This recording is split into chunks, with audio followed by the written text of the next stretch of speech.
Speed এবং পায়ে পাওয়া বাড়ানোর জন্য লুপ ব্যান্ডের পাওয়ার ট্রেনিং। আমাদের যাদের স্পিড স্লো আছে, অনেক প্লেয়ার যাদের স্পিড খুব কম, তাদের জন্য ভেরি ইম্পর্টেন্ট কতগুলো প্র্যাকটিস দেখাবো। তোমরা প্র্যাকটিসকে সপ্তাহে 2 দিন করার চেষ্টা করবে, দেখবে প্রচুর স্পিড আসবে, তার সাথে ফিটনেস এবং পায়ে প্রচুর পাওয়ার ইমপ্রুভ করবে। তোমাকে মাঠে ধরে রাখতে হবে না। ফুটবলারদের প্র্যাকটিসে কোনো বিকল্প হয় না, তুমি যত প্র্যাকটিস করবে তত তোমার ডেভেলপ করবে। জুনিয়র কিংবা সিনিয়র যে কোনো প্লেয়ার এই ট্রেনিংগুলো করতে পারে। আমি নিজেও নিজেকে ডেভেলপ করার জন্য মাসে 1-2 দিন করে থাকি এই প্র্যাকটিসটা। তো অবশ্যই একজন ভালো ফুটবলার হওয়ার জন্য, নিজেকে দ্রুত ডেভেলপ করার জন্য তোমরা মাসে 1 থেকে 2 দিন এই ট্রেনিংটা করবে। এছাড়াও যারা নতুন শুরু করেছো বিগিনাররা, তারা অবশ্যই এই প্র্যাকটিস করার চেষ্টা করবে, তাহলে দেখবে দ্রুত ফিট হয়ে যাবে, প্রচুর স্পিড প্রচুর পাওয়ার আসবে, তোমাকে মাঠে কোনো প্লেয়ার ধরে রাখতে হবে না। তো আমি ইম্পর্টেন্ট 3-4টে সেট দেখাবো, অবশ্যই নিয়মাফিক করবে। তো বন্ধুরা তোমরা ভিডিওটা অবশ্যই শেষ পর্যন্ত দেখবে, আর যদি চ্যানেলের নতুন সাথে থাকো অবশ্যই আমার চ্যানেলকে সাবস্ক্রাইব করে রাখবে। তো চলো ভিডিওটা দেখা যাক। প্রথম প্র্যাকটিস, সবার প্রথমে তোমাদের যে প্র্যাকটিসটা করতে হবে লুপ ব্যান্ডে, সেটা হচ্ছে কুইক হাইনি অ্যাকশন। তোমাদের একটা পার্টনার পেছনে লুপ ব্যান্ডটা আটকে ধরে রাখবে এবং তুমি মাঝে আটকে দিয়ে লুপ ব্যান্ডটা ফুল স্পিডে হাই ইন্টেন্সিটিতে তোমাকে হাইনি অ্যাকশন করতে হবে। পাটা উপরে তুলে হাইনি করতে হবে। তোমরা দেখতেই পাচ্ছ এই ভিডিওতে আমি করছি এবং টোয়ের সাহায্যে করবে। হাইনি অ্যাকশনের পাশাপাশি তোমাকে কুইক স্পিডে হাত চালাতে হবে, কারণ হাত না চালালে তোমার স্পিড উঠবে না।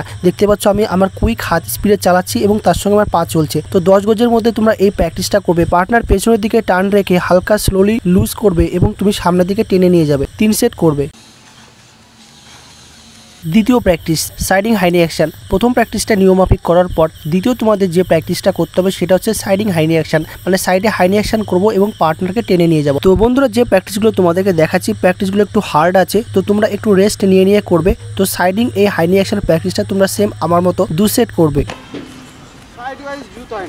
তৃতীয় প্র্যাকটিস, ব্যাক হাইনি অ্যাকশন। 3 নম্বরে তোমাদের যে গুরুত্বপূর্ণ প্র্যাকটিসটা করতে হবে স্পিড, ফিটনেস এবং পায়ে প্রচুর পরিমাণে পাওয়ার ডেভেলপ করার জন্য, সেটা হচ্ছে ব্যাক হাইনি অ্যাকশন। দেখবে অনেক প্লেয়ারদের হাঁটুতে বা নিতে চোট আসে। তো এই চোটটা কেন আসে? কারণ তাদের পাওয়ারের জন্য চোট আসে। যেসব প্লেয়ারদের থাই মাসেল বা হাঁটুতে প্রচুর পাওয়ার কম, তাদেরই চোটটা আসে। নিতের জন্য কখনোই চোট না আসে, প্রচুর পাওয়ার ইমপ্রুভ করে ব্যাক মাসেল কখনোই টান না ধরে, তার জন্য আমাদের এই ব্যাক হাইনি অ্যাকশন প্র্যাকটিসটা সেম 3 সেট করতে হবে।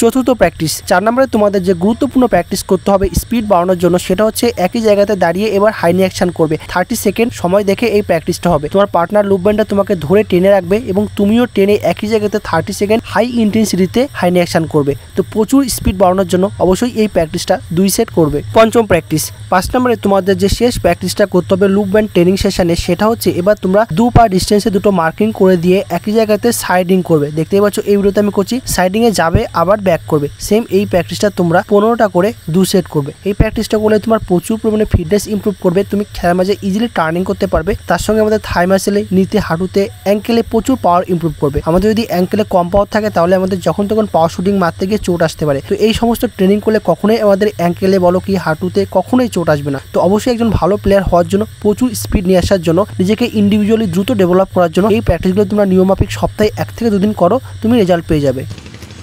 তো বন্ধুরা ভিডিও ভালো লেগে থাকে অবশ্যই চ্যানেলটিকে সাবস্ক্রাইব করে রাখবে, যাতে পরবর্তীকালে আরও অনেক গুরুত্বপূর্ণ ফুটবল কন্টেন্ট SM ফুটবল জানি ইউটিউব চ্যানেল থেকে পেতে পারো। Thank you friend.